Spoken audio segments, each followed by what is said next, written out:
Alright. Cool. All right, I'm here with Lips from ANVIL.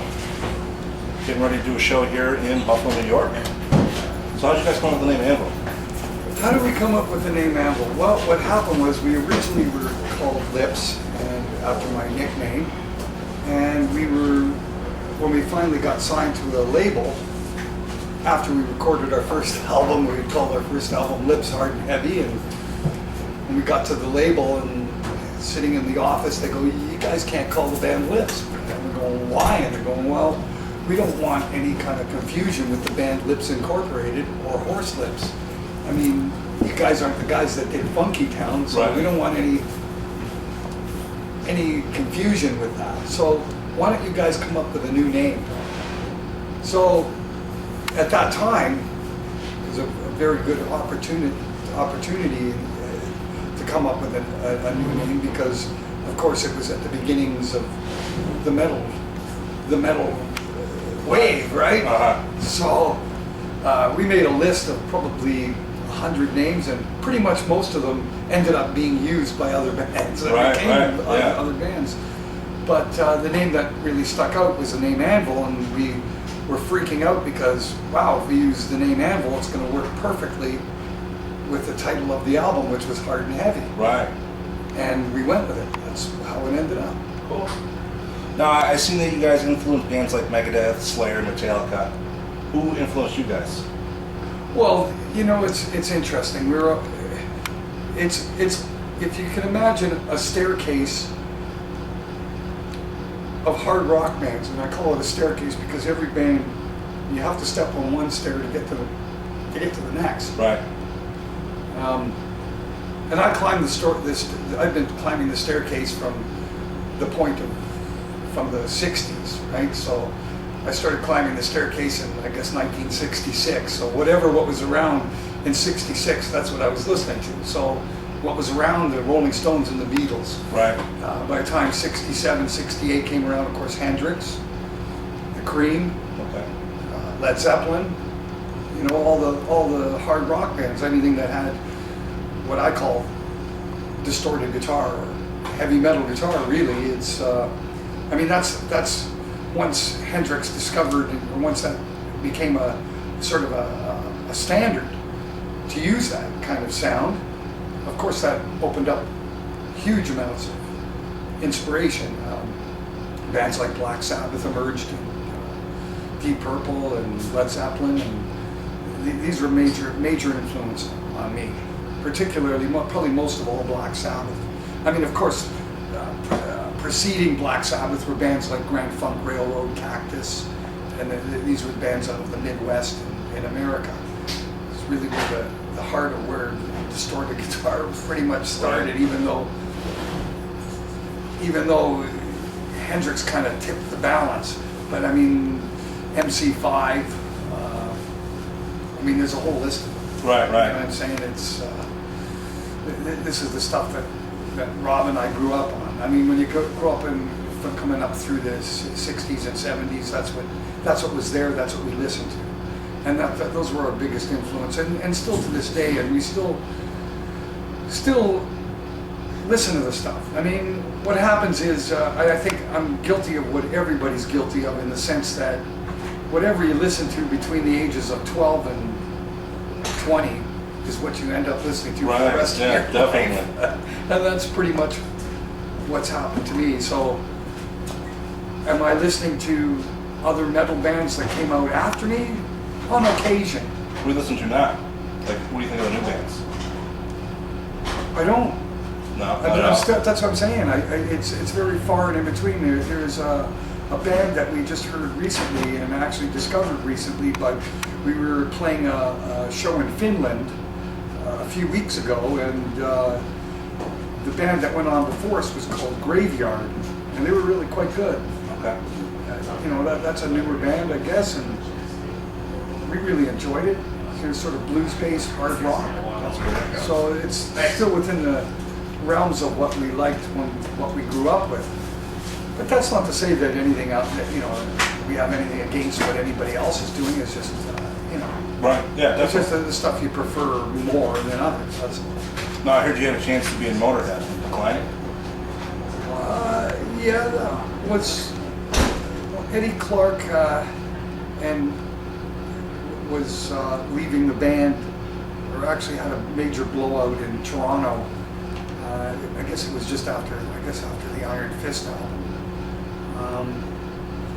And I guess he upped and went home. I really don't know exactly what ended up happening in their camp, but I was asked to step in for the tour, and we were in pre-production for Forged in Fire album, and there's no way I couldn't get away. Right, Couldn't do it. Yeah, definitely.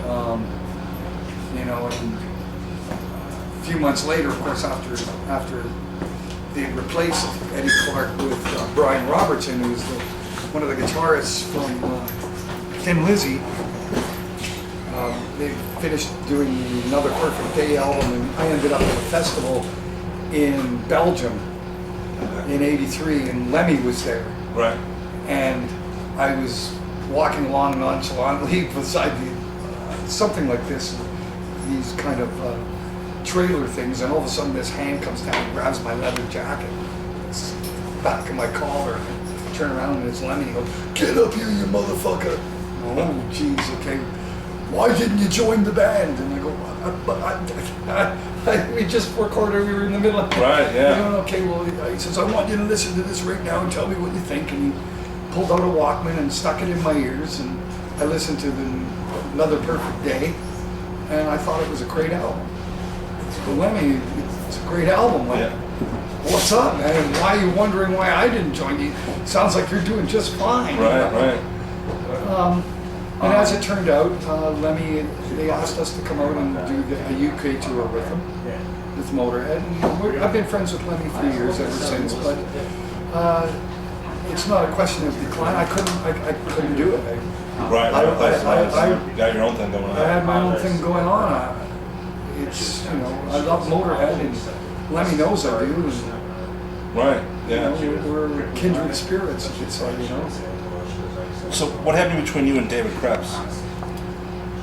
Well, what essentially happened is we got involved with David Krebs' management, and at that particular moment in time, we had the choice between getting involved with Johnny Z, which was Crazed Management, which was Anthrax, King's X. Right. I got it. You know, it's Yeah, definitely. Mega Force Records, basically. And the question was, and at that particular moment, they weren't what they became. Obviously, it was Johnny was starting out, Right. and he wanted to sign us, and he wanted to really help us out and get involved. And here was David. David managed Aerosmith, Ted Nugent, Scorpions. I mean, Right. Yeah, definitely. if you looked at it from the perspective of a band trying to make it, what would you do? Yeah. Yeah, for sure. So we chose David. Not to say that it was the wrong choice, because at the end of the day, I wouldn't be sitting here right now if I'd chosen the other way, probably. So what happened was, of course, David began managing the band, and we wanted to get the first 3 records released in America. He went to our Canadian label and said, I've got interest for licensing, and they downright refused. They wouldn't license. Wouldn't license our first 3 records to any label down in the United States. Wow. Main reason, it's back to the same old thing. It has to do with greed.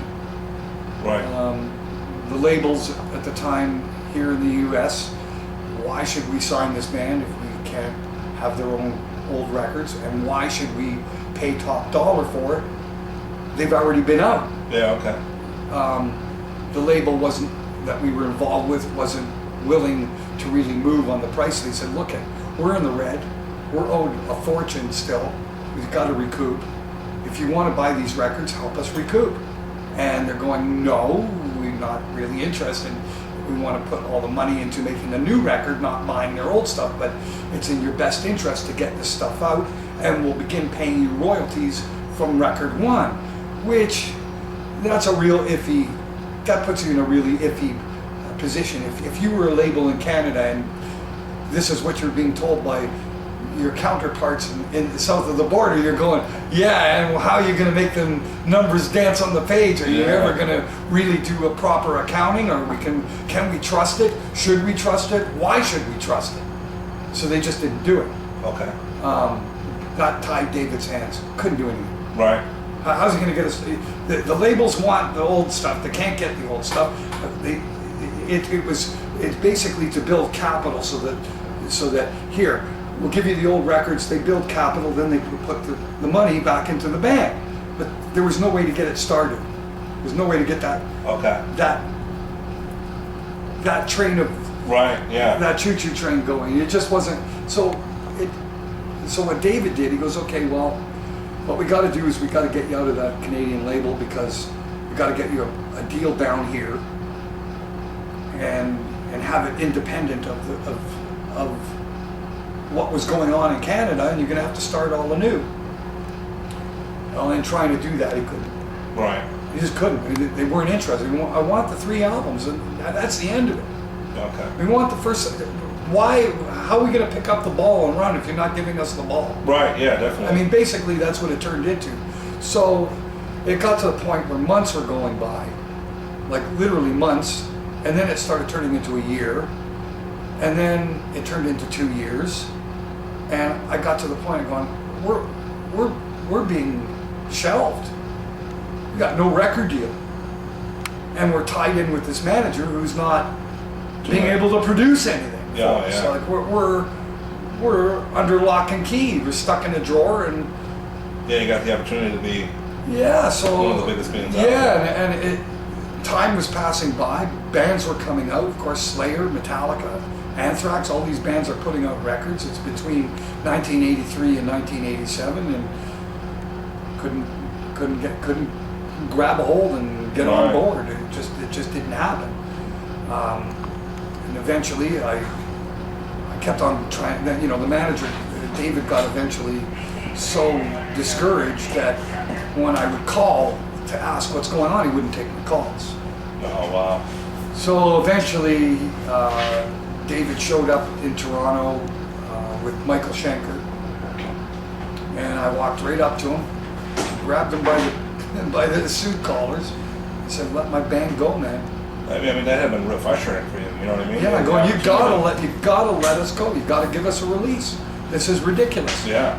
I can't go get a record deal if they want to talk to you, but you're not giving us the record deal because, I've got independence, and he's like going, independence, or, Oh, yeah. He's really particular on where the band was going to get signed. He wasn't interested in signing to an independent label. If you can't get a major label, then fuck it. It's not worth it bothering. Right, yeah, definitely. So I'm saying, well, if you don't want to help us out and you can't get us that, then you gotta let us go.